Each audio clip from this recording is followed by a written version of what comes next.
할렐루야. 사랑하는 성도 여러분, 한 주간 동안 잘 지내셨습니까? 오늘 저는 마가복음 말씀, 마가복음 1장 40절에서 42절 말씀을 가지고 죄는 나병이다, 이런 제목으로 말씀을 전하도록 하겠습니다. 하나님을 믿는 우리 성도들은 모두 다 신앙생활을 잘 하고 싶어 합니다. 근데 우리가 신앙생활을 잘 하려고 하는데 우리를 방해하는 적들이 있습니다. 2주 전에 영적 전쟁에 대해서 말씀을 드렸는데, 영적 전쟁이라고 하면 우리에게 원수, 적이 있다는 것을 말하는 것입니다. 그 적은 바로 마귀, 사탄이라고 말씀을 드렸습니다. 그런데 우리에게 사탄만 우리의 적이 아니라 또 다른 적, 우리의 싸움의 대상이 있습니다. 그것은 바로 죄입니다. 죄. 죄는 끊임없이 우리를 유혹하고 우리를 넘어뜨리려고 합니다. 하나님과 우리 사이를 끊어놓고 타락시키고, 그래서 하나님께서 멀어지게 하려고 하는 우리의 적입니다. 여러분, 사탄이 아무리 우리를 공격을 하고 우리를 유혹을 해도 이 유혹에 넘어지지 않으면 우리는 죄를 안 지을 수 있습니다. 그런데 내가 사탄의 유혹에 넘어갔기 때문에 죄를 짓게 되고 넘어진 것입니다. 그렇다면 사탄이 아무리 유혹을 해도 우리가 죄에 넘어지지 않으면 죄를 안 지을 수 있습니다. 그런데 죄를 지었다는 것은 사탄의 유혹과 사탄의 작전에 넘어갔다는 것입니다. 그렇기 때문에 사탄에게도 책임이 있지만 우리 자신에게 책임이 있음을 알 수가 있습니다. 이 말은 결국 나에게, 내 자신에게 문제가 있다는 것을 말해주는 것입니다. 우리는 죄성을 타고 죄성을 가지고 이 땅에 태어났습니다. 우리 조상이 죄인이고 우리 부모가 죄인이고, 그래서 어쩔 수 없이 나도 그 죄성을 가지고 태어났기 때문에 우리는 죄에 대해서 매우 약하고 죄를 지을 수밖에 없는 그런 존재로 존재하게 되었습니다. 죄에 대해서 매우 연약한 것이죠. 그래서 우리는 죄와 잘 싸워야, 이겨야 신앙생활을 잘 할 수가 있습니다.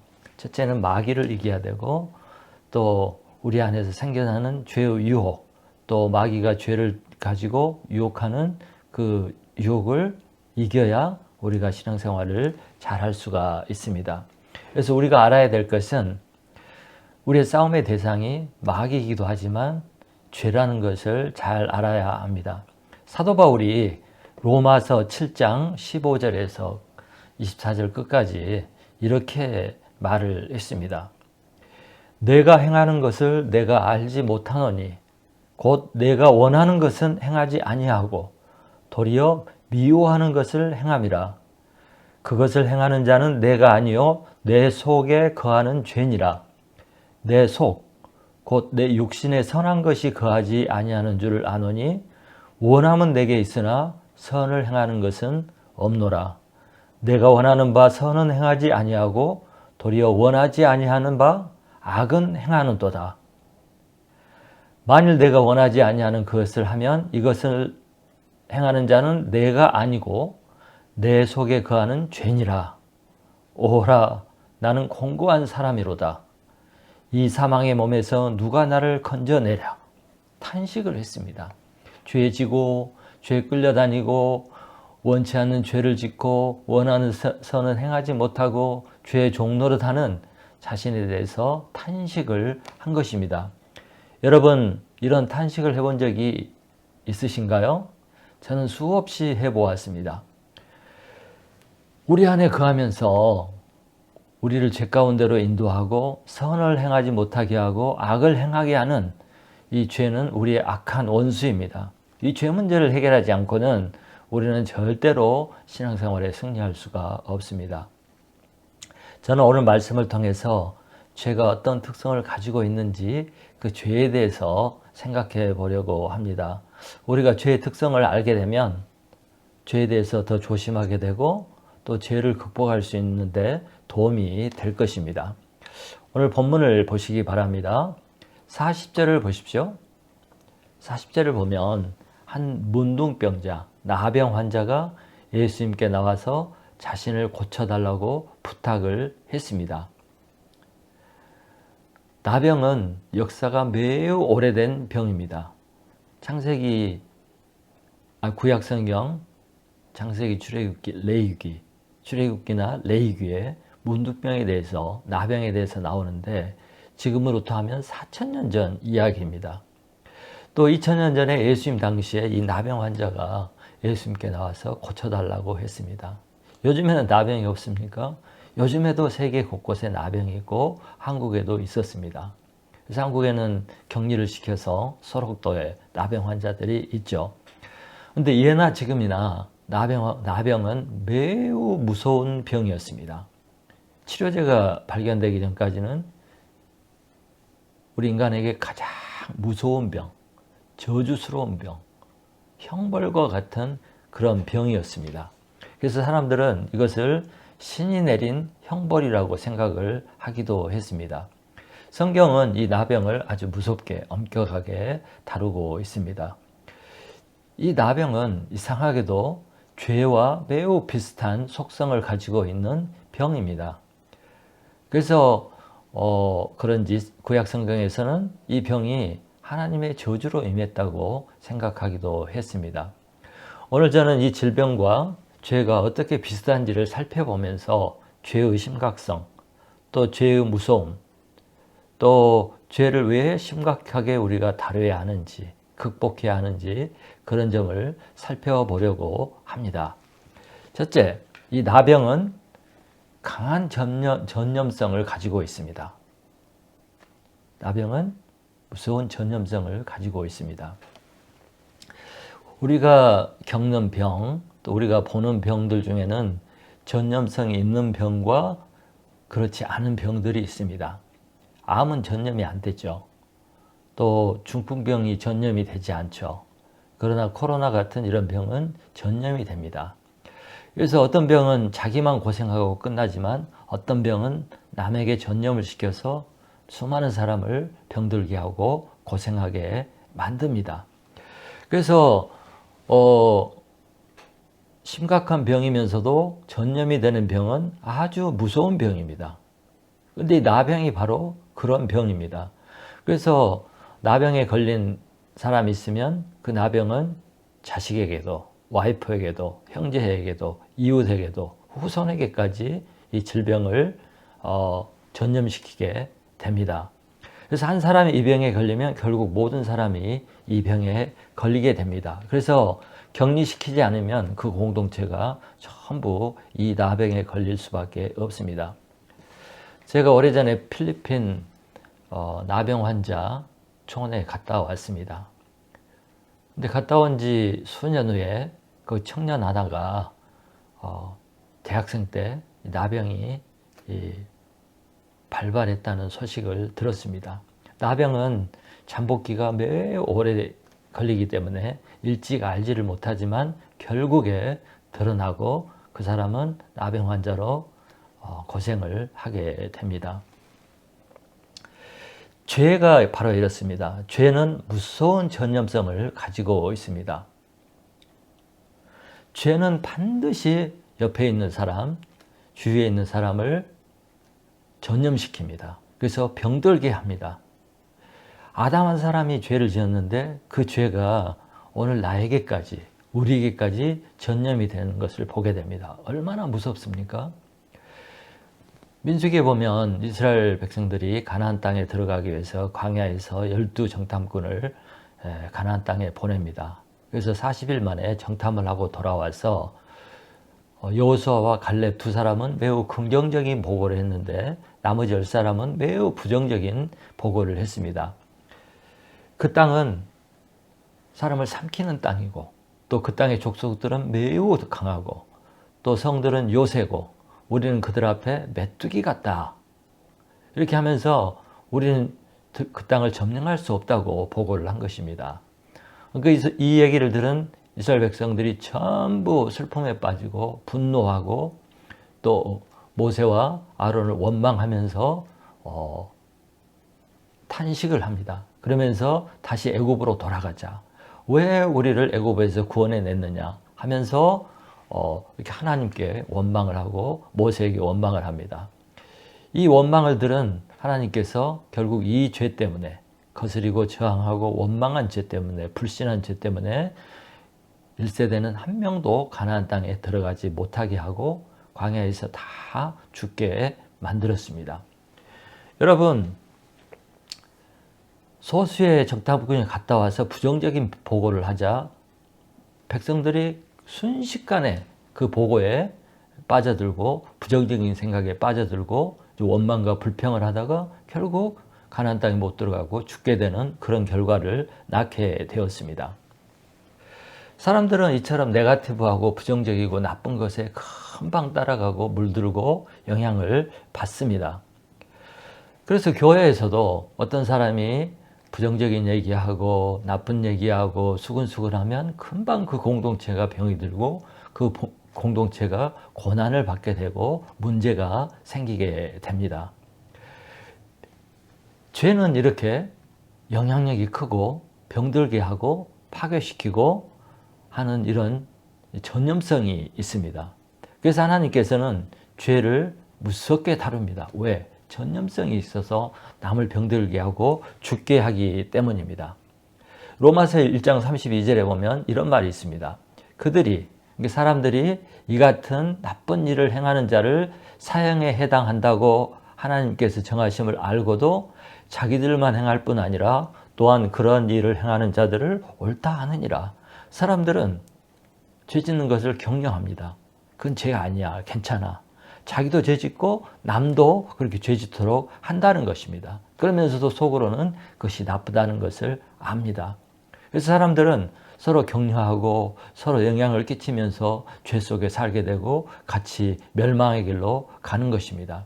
여러분, 이런 영향력, 이 나쁜 죄의 영향력, 이 나쁜 죄, 이것을 어떻게 해결할 수가 있습니까? 내 선에서 끝나야 합니다. 나에게 어떤 나쁜 것이 들어왔다면 내 선에서 끝내고 더 이상 이웃에게 다른 사람에게 전달되지 않도록 막는 것입니다. 이것이 우리가 해야 할 일입니다. 그렇게 하려면 빨리 회개하고 그 죄를 내 선에서 내가 처리를 해버릴 때 더 이상 전염이 안 되고 남을 병들게 하지 않습니다. 죄에 무서운 전염성이 있다는 것을 아시고 정말 조심을 해야 합니다. 두 번째, 나병의 심각성. 나병의 가장 심각한 문제는 신경을 마비시킨다는 것입니다. 나병은 여러 가지로 문제가 많고 무서운 병이지만 그 중에 하나가 고통을 느끼게 하는 신경을 마비시켜 버린다는 것입니다. 그래서 나병에 걸리면 칼에 찔리고 불에 손을 넣고 또 걷다가 관절이 틀어지고 손가락이 떨어져 나가고 고름이 막 생기고 막 이렇게 해도 아프지 않다는 거예요. 심각하지 않습니까? 우리가 병이 들고 아프면 통증이 오잖아요.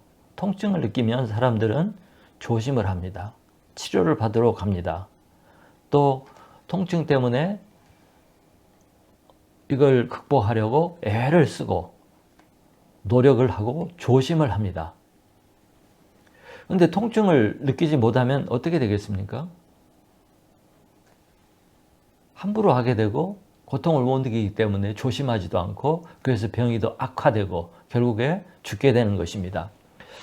나병에 관한 전문가, 유명한 선교사, 의사가 있는데 폴 브렌트라는 선교사가 있습니다. 이분이 쓴 고통이라는 선물 이런 제목의 책이 있습니다. 이분은 인도 선교사, 영국 출신 인도 선교사 부모님 밑에서 자란 선교사로서 인도에서 나병 환자들을 치료하고 돕는 그런 사역을 했습니다. 그는 이제 의사가 돼서 나병들을 돕고 있었는데 매일 나병들과 만나기 때문에 항상 마음속에 나도 언젠가 이 나병에 걸리지 않을까 하는 조심스러운 또 걱정스러운 마음을 가지고 살고 있었습니다. 근데 어느 날 긴 여행 중에 이제 호텔에 도착해서 몸이 너무 피곤하고 몸이 안 좋아서 침을 가지고 자기 다리를 찔러 보았습니다. 혹시 나병에 걸렸지 않을까 해서. 근데 진짜 고통을 못 느낀 거예요. 그 순간 그는 올 것이 왔구나. 내가 드디어 나병에 걸렸구나 하고 밤새 고통스러운 밤을 보냈습니다. 그러다가 아침에 일어나서 다시 한번 혹시나 하고 찔러봤더니 하고 고통을 느낀 거예요. 그때 그분이 고통이 얼마나 좋은 것인지, 고통을 느끼는 것이 얼마나 큰 선물인지 그것을 깨닫고 그런 책을 썼습니다. 여러분, 그런데 죄는 문득병이 고통의 신경을 마비시키듯이 죄도 우리 인간의 양심을 마비시킵니다. 그래서 죄를 오래 짓고 죄와 살다 보면 사람들이 점점 양심이 마비되고 죄를 죄로 여기지 않는 그런 사람이 되고 그런 시대가 됩니다. 우리가 어렸을 때는 조그만 잘못을 해도 두려워하고 또 무섭고 또 가책을 받습니다. 또 부끄러워하고 어쩔 줄 몰라 합니다. 그런데 어른이 되어가면서 이제 사람들은 점점 죄를 죄로 여기지 않습니다. 조금 불편하고 부끄럽지만 그냥 자연스럽게 넘어가고 또 죄를 죄로 여기지 않으려고 하는 시대에 살기 때문에 이건 죄가 아니야 하고 합리화시키면서 살아갑니다. 뿐만 아니라 심리학자들도 죄를 죄로 여기지 않도록 도와줍니다. 그래서 이 시대는 죄를 당연한 것을 여기고 우리 인간은 어쩔 수 없다고 그렇게 생각하라고 가르치고 죄를 너무 부담스럽게 죄책감을 갖지 말라고 이렇게 가르칩니다. 요즘 교회도 죄에 대해서 얘기하면 좀 반발이 있고 또 그러지 말라고 신학교에서 가르치기도 합니다. 죄를 말하는 것은 인권 침해라고 자유를 억압하는 것이라고 가르치는 신학교도 있습니다. 그래서 요즘은 일반 사람들은 물론 교회를 다니는 사람들도 죄에 대해서 매우 무감각해지고 무디어지고 또 죄책감을 느끼지 않는 그런 삶, 그런 신앙생활을 하기도 합니다. 그래서 이 시대는 매우 무감각한 시대, 죄의식이 없는 시대, 죄를 죄로 여기지 않는 시대, 이런 시대, 이런 사람들이 되어가고 있습니다. 왜 그렇습니까? 죄의 신경이 마비되었기 때문입니다. 그런데 이런 죄에 대한 무감각, 죄에 대한 죄책감, 죄에 대한 고통, 이것이 없게 되면 어떻게 됩니까? 우리를 죽게 합니다. 우리를 멸망의 길로 인도하게 됩니다. 왜? 고통을 느끼지 못하니까 치료받으러 가지 않죠. 우리가 아파야, 아프고 뭔가 고통을 느낄 때 치과에도 가고 병원에도 가고 약국에도 가고 그렇지 않습니까? 그런데 병이 심각하게 들었는데 고통을 느끼지 못하면 그러다가 죽는 거죠. 그래서 우리가 죄를 짓고도 죄에 대한 고통을 느끼지 못하면 우리는 회개하지 않습니다. 하나님께 나아가지 않습니다. 용서를 구하지 않습니다.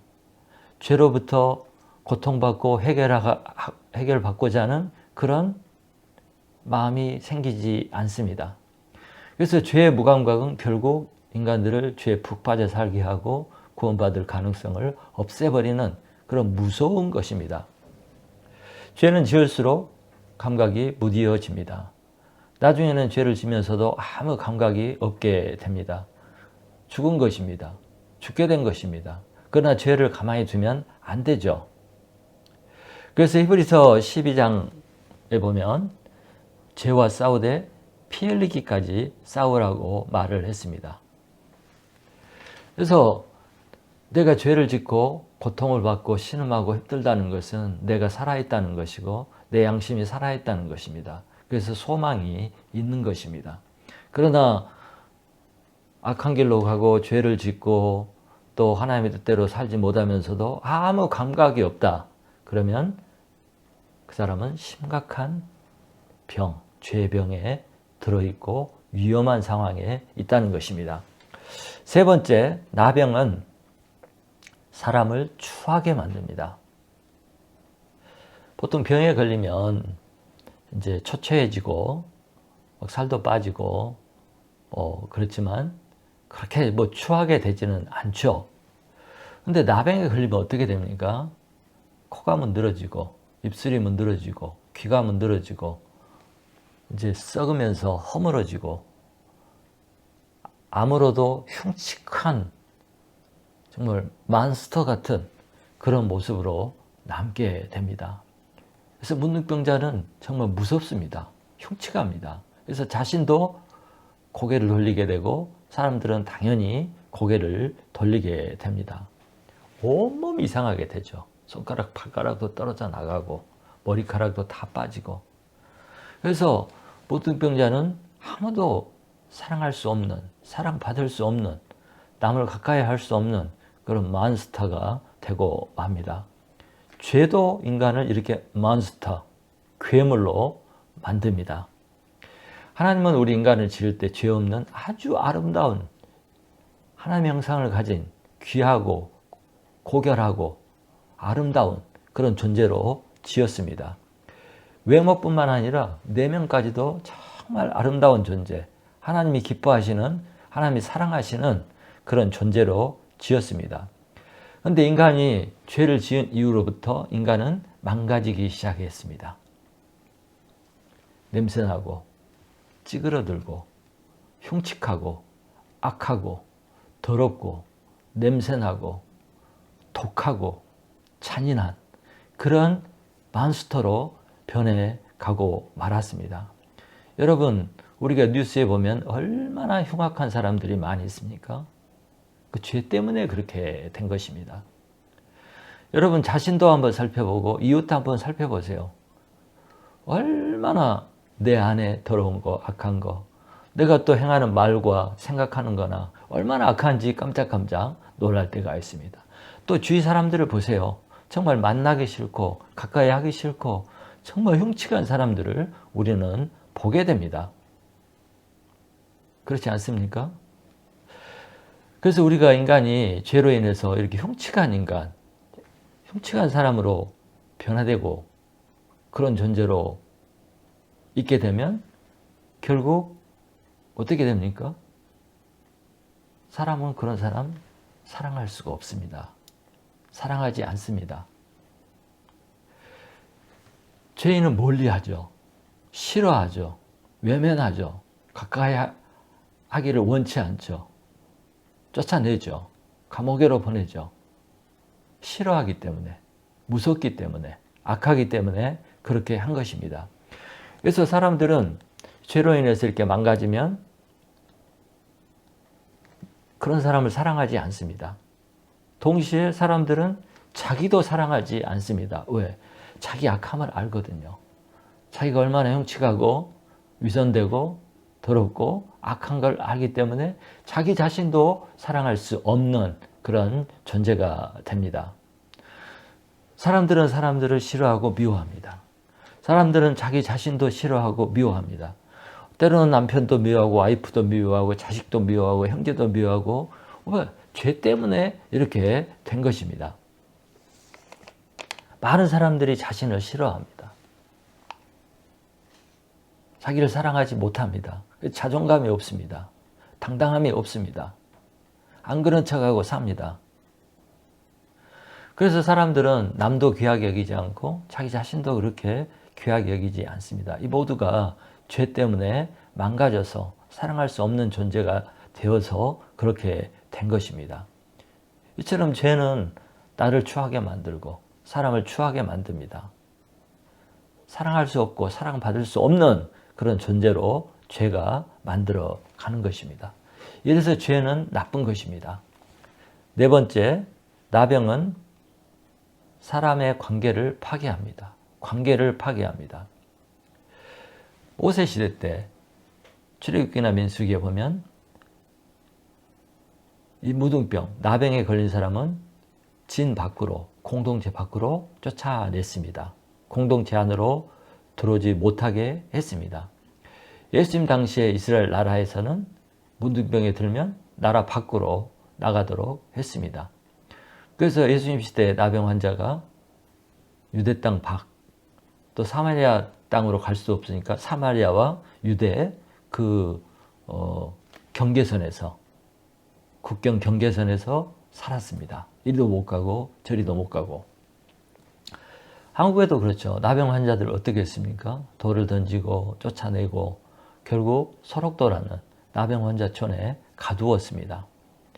결국 나병이 들게 되면 자기 배우자, 자기 자식, 가정, 형제, 자기 동네, 자기 공동체를 떠나야만 했습니다. 그리고 나병 환자들만 사는 곳으로 유배가 되었습니다. 왜냐하면 남을 병들게 할 수 있었기 때문입니다. 이스라엘은 특별히 종교 국가잖아요. 그래서 나병이 들면 부정한 자로 취급을 받았습니다. 그래서 부정한 자는 예배에 나올 수가 없었습니다. 하나님 앞에 나올 수가 없었습니다. 그리고 이들은 혹시 사람이 지나가면 이렇게 소리를 질러야 했습니다. 레위기 13장 45, 46절에 보면 옷을 찢고 머리를 풀고 입술을 가리고 부정하다 부정하다 할 것이요 늘 부정할 것이라. 부정한즉 혼자 살되 진영 밖에서 살지니라.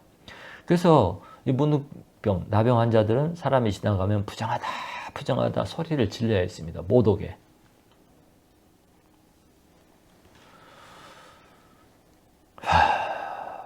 그래서 나병 환자들은 절대 사람하고 가까이 할 수 없고 사람에게서 멀리 떨어져야 했습니다. 죄도 이와 같습니다. 여러분, 죄가 들어가면, 죄가 있으면 관계가 깨집니다. 죄가 있으면 관계가 깨져요. 우리 인간은 사중적 4개의 관계를 맺고 사는 존재입니다. 실제 우리는 우리를 창조하시고 있게 하신 하나님과의 관계를 맺고 살아야 됩니다. 두 번째는 이웃과의 관계, 나 외에, 그러니까 배우자, 자식, 부모, 형제, 또 친구, 이런 이웃과의 관계 속에서 살게 되어 있습니다. 또 세 번째는 피조물과 자연과의 관계 속에서 삽니다. 우리는 자연의 일부로서 자연 속에서 도움을 받고 살아야 됩니다. 네 번째는 자기 자신과의 관계를 맺고 삽니다. 내가 나와 이런 관계 속에서 살아가게 됩니다. 그런데 죄가 들어오면 이 4가지 관계가 다 깨어집니다. 인간이 아담과 하와가 죄를 짓자마자 하나님과의 관계가 깨어졌잖아요. 그 사랑의 관계가 깨어져 버렸잖아요. 죄가 있으면 하나님을 만날 수가 없고 하나님을 가까이 할 수가 없게 됩니다. 그 다음에 죄가 들어오면 이웃과의 관계가 깨진다고 그랬죠. 분명히 부부 사이가 깨집니다. 죄가 들어가면. 또 죄가 들어가면 부모와 자식 간도 깨집니다. 그렇죠? 죄 때문에 부모와 자식 간에도 분열이 생기고 깨어집니다. 형제와 형제 사이도 깨지고 이런 일들이 생기는 거죠. 또 죄가 있으면 친구 관계도 깨지고 이웃 관계도 깨지고 친척 관계도 깨지고 다 죄 때문에 깨지는 것입니다. 가인이 아벨 동생을 죽였죠. 죄 때문에. 그 다음에 요셉의 형제들이 요셉을 팔았습니다. 죄 때문에, 그 미움, 시기 때문에. 이런 일들이 많이 있습니다. 뿐만 아니라 죄 때문에 인간이 자연을 파괴하고 자연을 이용해 먹고 그래서 자연재해가 우리에게 임하고 있고 인류는 이 재해로 말미암아 멸망하게 될 것입니다. 그 다음에 마지막에는 자기 자신과의 관계도 깨지게 됩니다.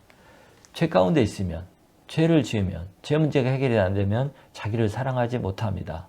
자기를 미워합니다. 그래서 자살도 하고 자기를 학대하고 자기를 좋아하지 않습니다.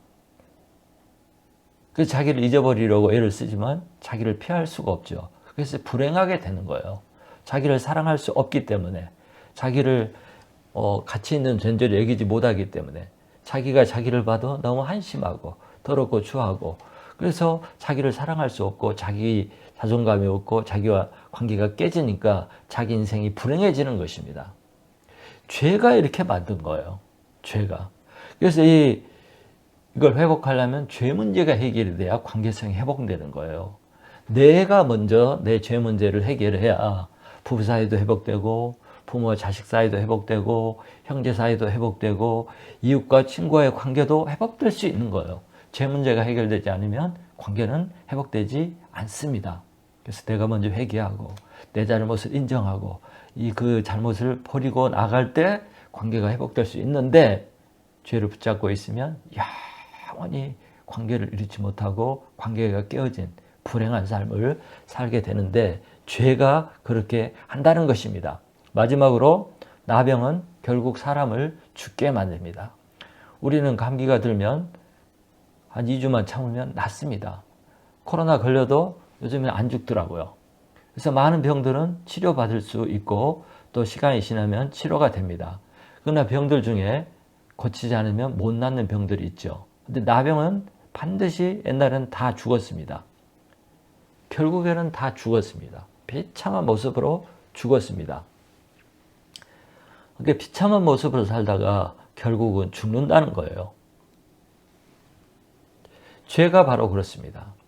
죄의 결과는 사람을 죽게 하는 것입니다. 이 땅에서 사는 날 동안 추하고 냄새나고 아프고 고통스럽고 비참하고 막 이렇게 살아가게 할 뿐만 아니라 결국 죄의 결과는 사망입니다. 그래서 인간이 죽게 됐어요.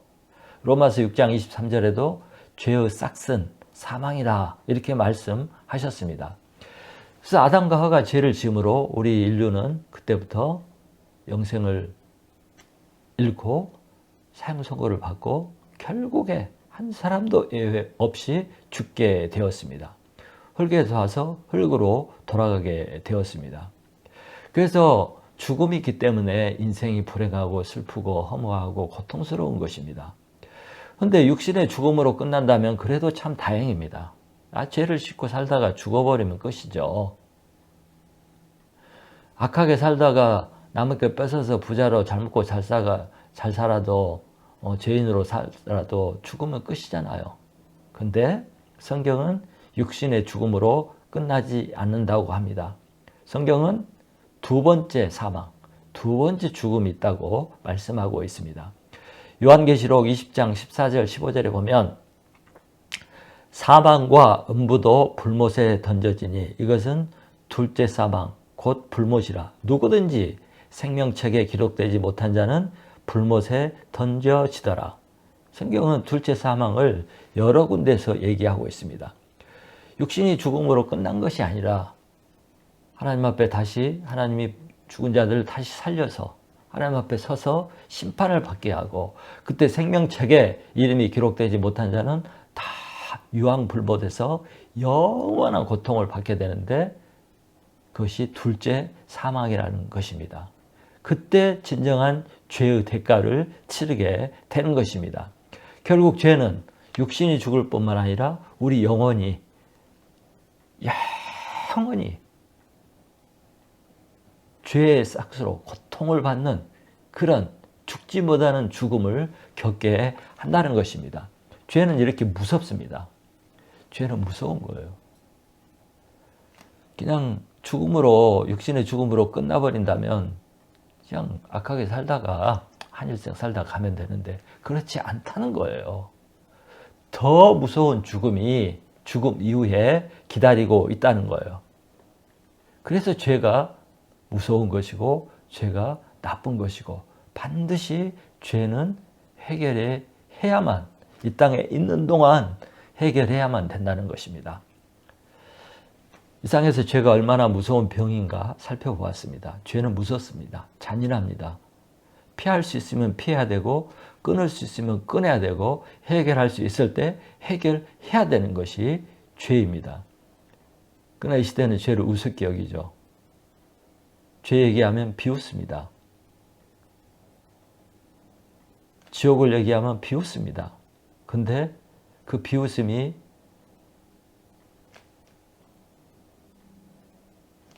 고통으로 돌아올 때가 있을 것입니다. 그때는 이미 늦습니다.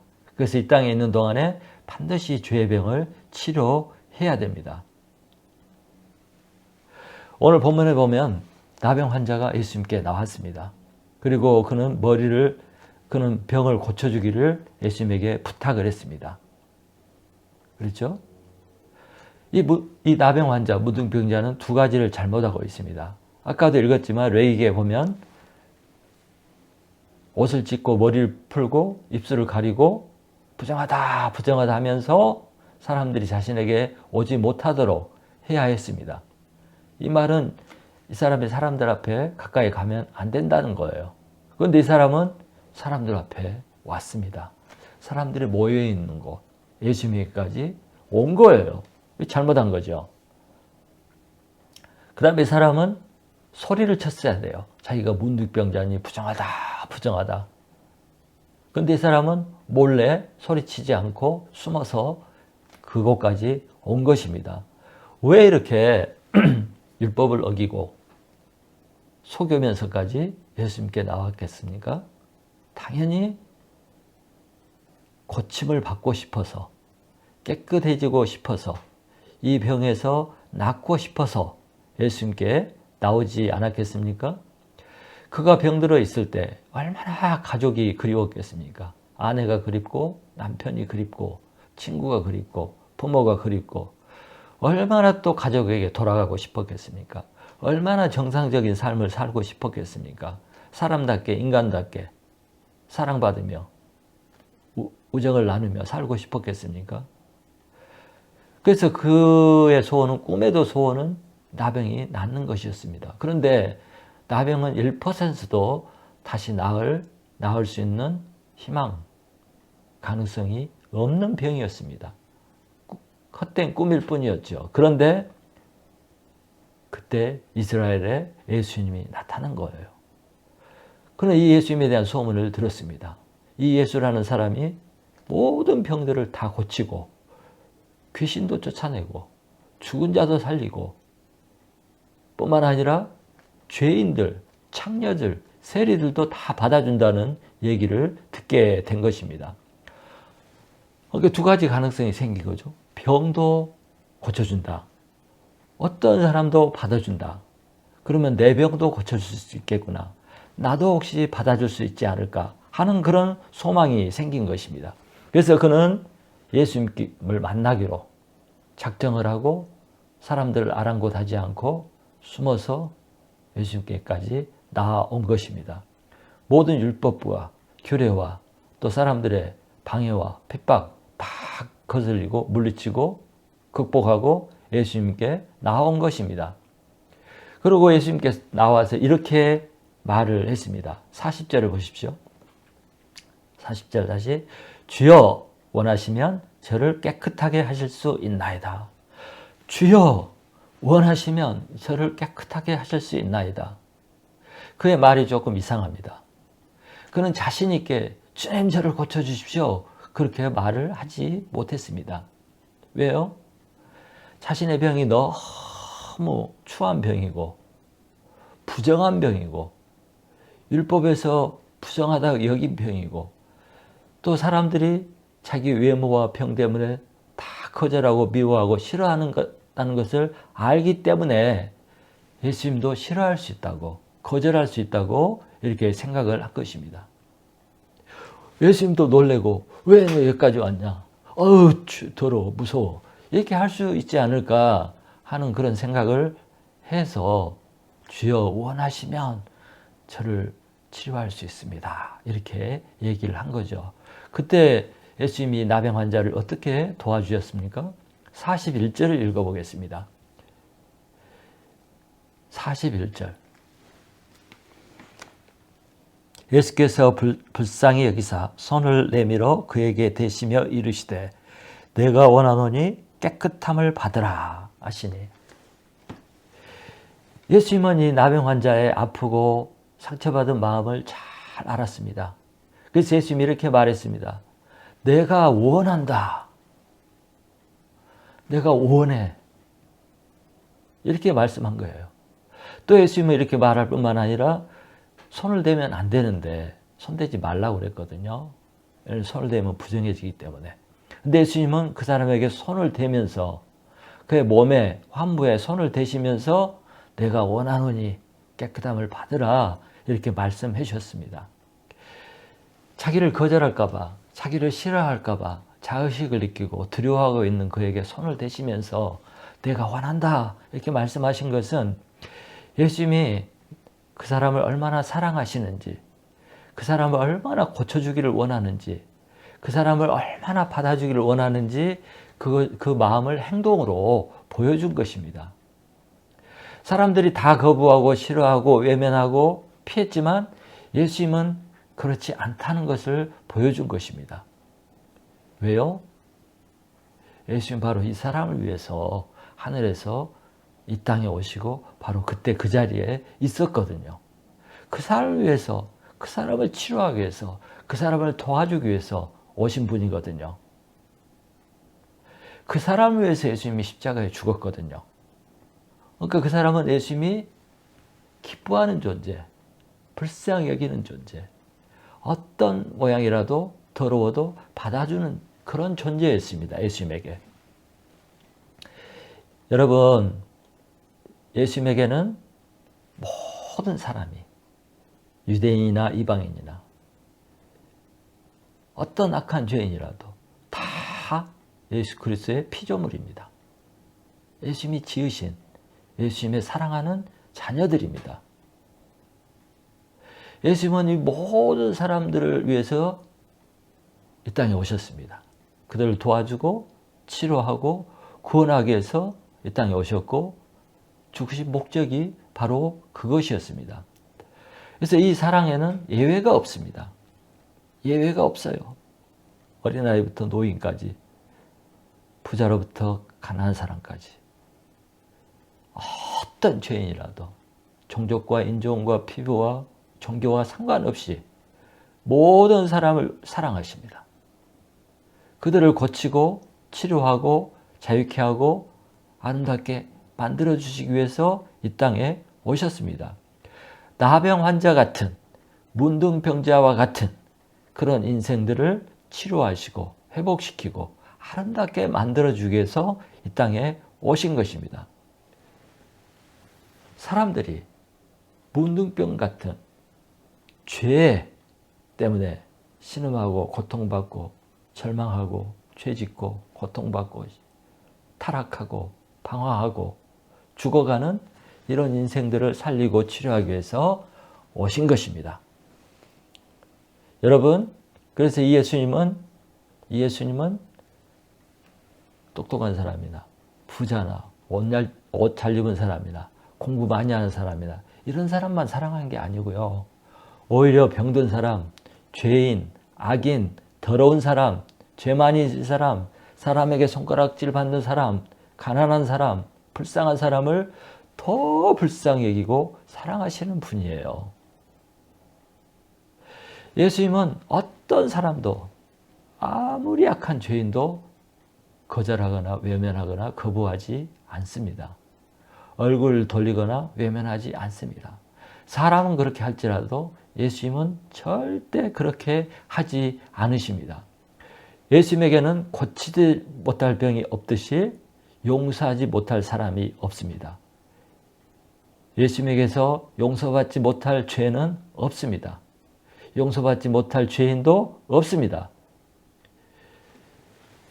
예수님은 죄로 신음하고 고통받고 방황하고 죽어가는 저와 여러분을 위해서, 저와 여러분을 고치고 살리고 행복하게 하시고 영생을 주시기 위해서 이 땅에 오셨습니다. 그리고 이 주님께서 우리를 기다리고 계십니다. 그래서 우리가 주님 발 앞에 나와서 죄사함을 구하면 주님은 지금도 그의 부드럽고 사랑스러운 손으로 우리에게 얹으시고 말씀하십니다. 내가 원하노니 깨끗함을 받으라. 내가 원하노니 치료함을 받으라. 내가 원하노니 제사함을 받으라. 내가 너를 용서한다. 이렇게 말씀하시는 거예요. 원하신대요, 나를. 요한일서 1장 9절에 이런 말씀이 있습니다. 만일 우리가 우리 죄를 자백하면 그는 미쁘시고 의로우사 우리 죄를 사하시며 우리를 모든 불의에서 깨끗하게 하실 것입니다. 요한복음 10장 10절에서 예수님이 내가 온 것은 양으로 생명을 얻게 하고 더 풍성하게 하려는 것이라. 로마서 6장 23절은 죄의 싹은 사망이요 하나님의 은사는 그리스도 예수 우리 주 안에 있는 영생이니라. 아멘. 여러분, 죄는 우리의 원수입니다. 죄는 반드시 해결해야 할 우리의 원수입니다. 죄와 싸우되 피 흘리기까지 싸워야 합니다. 죄를 미워해야 합니다. 죄를 내버려 두면 안 됩니다. 죄는 어떤 모양이라도 버려야 됩니다. 죄를 합리화하지 말고 변명하지 말고 누구 때문이라고 말하지 말고 하나님 앞에 나가서 자백하고 고백하면 우리 주님께서 우리를 깨끗하게 사하시고 용서해 주신다고 약속하셨습니다. 아멘. 그래서 여러분, 혹시 죄를 짓고 넘어졌어도 다시 일어나시기 바랍니다. 아무리 약한 죄, 사람들이 손가락질하고 미워하고 더럽다고 하고 다 피해도 우리 주님 앞에 나가면 용서를 받으니까 주님 앞에 나가시기 바랍니다. 절망하지 마시기 바랍니다. 우리는 하나님 앞에 어린아이와 같습니다. 어린아이는 똥 싸고 오줌 싸고 또 일어나고 똥 싸고 오줌 싸고 끊임없이 그렇게 살아도 부모님이 사랑하시듯이 받아줍니다. 하나님이 우리를 받아주십니다. 그래서 누가 뭐라고 해도 주님 앞에 나가서 은혜를 구하고 회개하고 다시 일어서는 그런 은혜가 있기를 바랍니다. 주님은 내가 나가면 이렇게 말씀하십니다. 너 나 앞에 나왔구나. 정말 너 기다렸다. 내가 너를 정말 도와주기를 원하고 내 죄를 사해 주기를 원한다. 자, 너의 죄가 사해졌노라. 이렇게 말씀하시는 거예요. 그래서 언제든지 주님 앞에 나가고 죄를 이기는 성도들이 되시기를 간절히 축원합니다. 아멘.